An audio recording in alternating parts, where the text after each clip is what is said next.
ऐसा लगा अंत में बताइएगा जरूर। अरे बहू, चाय ले ले, उठ जा बेटा। अरे मम्मी रहने देती ना, मैं उठ तो रही थी। अरे कोई बात नहीं, खाने में क्या बनाना है वो बता दे। देख लो माँ, कुछ भी जो ये कहे बना लेते हैं। बेटा, मैंने तो जो सब्जी थी वो काट दी है, तू बस रोटियां बना लेना। ये हर रोज सुबह का सीन था ममता के ससुराल का। एक दिन पड़ोसन कहती है, अरे बहन जी, सारा दिन काम करती रहती हो, थकती नहीं क्या आप? बहू क्या करती रहती है सारा दिन? अरे वो भी कुछ ना कुछ करती ही रहती होगी। अब इतनी भी बूढ़ी तो नहीं हूं मैं जो बैठ जाऊं कि सामने काम पड़ा है और मैं बैठी रहूं। अरे लेकिन बहू की तो आदत खराब हो जाएगी जब सारा काम आप ही कर दोगी। अरे ठीक है ना, कम उम्र में हमारी भी शादी हुई थी। अब आजकल के पढ़ने लिखने वाले बच्चों को सारी जिम्मेदारी लेने में भी तो वक्त लगता है। बहू है तो क्या हुआ, मेरी बेटी की उम्र की ही है ना। एक उसे भी देख लो, चाय बनाने के सिवा आता ही क्या है।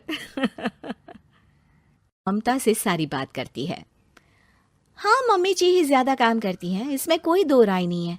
लेकिन मैं भी क्या करूं, ऑफिस और घर के बीच जो वक्त मिलता है उसी में काम कर लेते हैं, है ना। दिन बीत रहे थे। सास बहू के बीच की बॉन्डिंग अच्छी थी, लेकिन जब बहू माँ बनती है तो जो थोड़ा बहुत काम किया करती थी वो भी छोड़ देती है। बहू, ये ले, तेरे लिए बनाया है। इसको खाने से बच्चा और तू दोनों स्वस्थ रहेंगे। ठीक है माँ जी। माँ जी, वो बच्चे के लिए गद्दे जो सूख रहे हैं ना छत पर, जरा ले आइए ना। तभी वहां पति आ जाता है। अरे माँ रुको, मैं ले आता हूँ, तुम मेरा खाना लगा दो। माँ किचन में चली जाती है।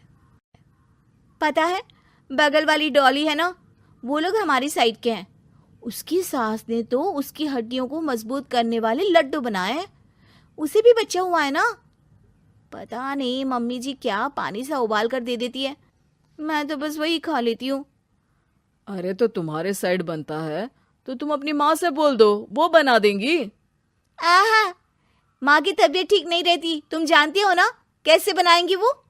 अरे क्या हो गया सासू माँ को? कल तक तो फेसबुक में किटी की फोटो डाल रही थी। अच्छा अच्छा, चुप रहिए। डॉली की सास ने मनाया है, तुम लोगों का भी तो फर्ज बनता है। तभी वहां सास आ जाती है।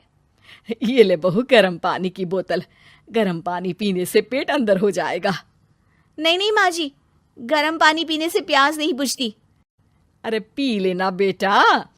वो बगल वाली डॉली को तो जानती है ना, जो तुम लोगों के साइड की है।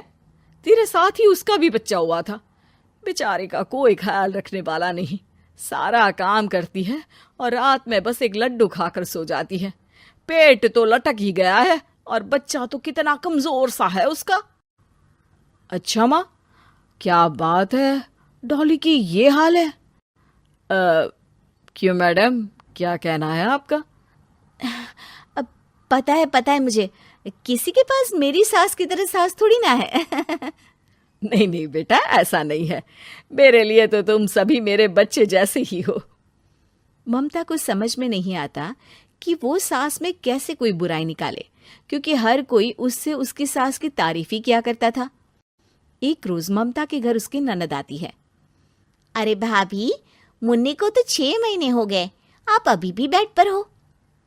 आ गई है आप? कैसी हैं बुआ?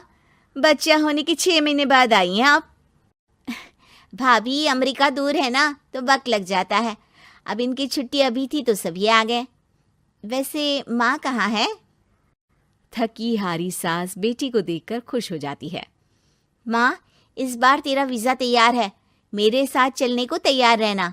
हाँ हाँ बेटा, मैं तैयार हूँ। अरे ऐसे कैसे माँ, मैं कैसे मैनेज करूंगी? कैसे मतलब?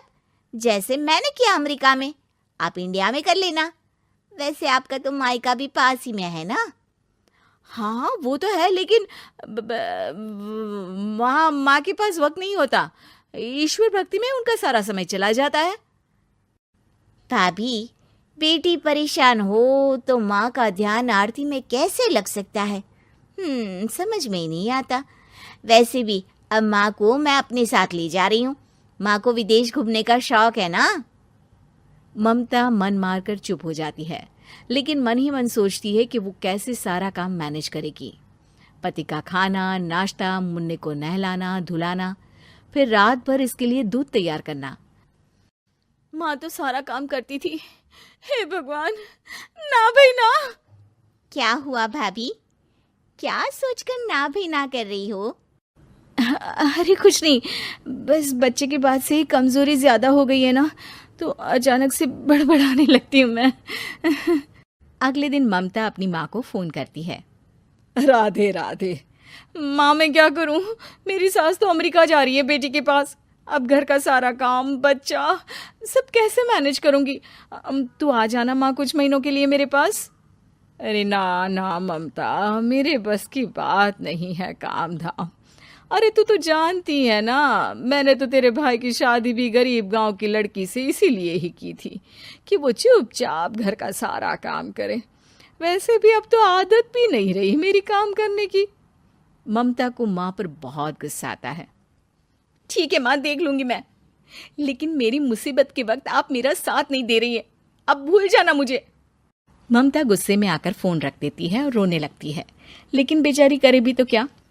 अब सास और ननद दोनों घर का काम करते, नेहा आराम करती, लेकिन अब आराम में भी उसे चिंता रहती। और फिर वो दिन भी आ जाता है जब ननद का जाने का वक्त आ जाता है। भाभी मैं जा रही हूँ, अपना और मुन्ने का ख्याल रखना। ममता सास को देखती है और गले लगकर रोने लगती है। माँ जल्दी आ जाना।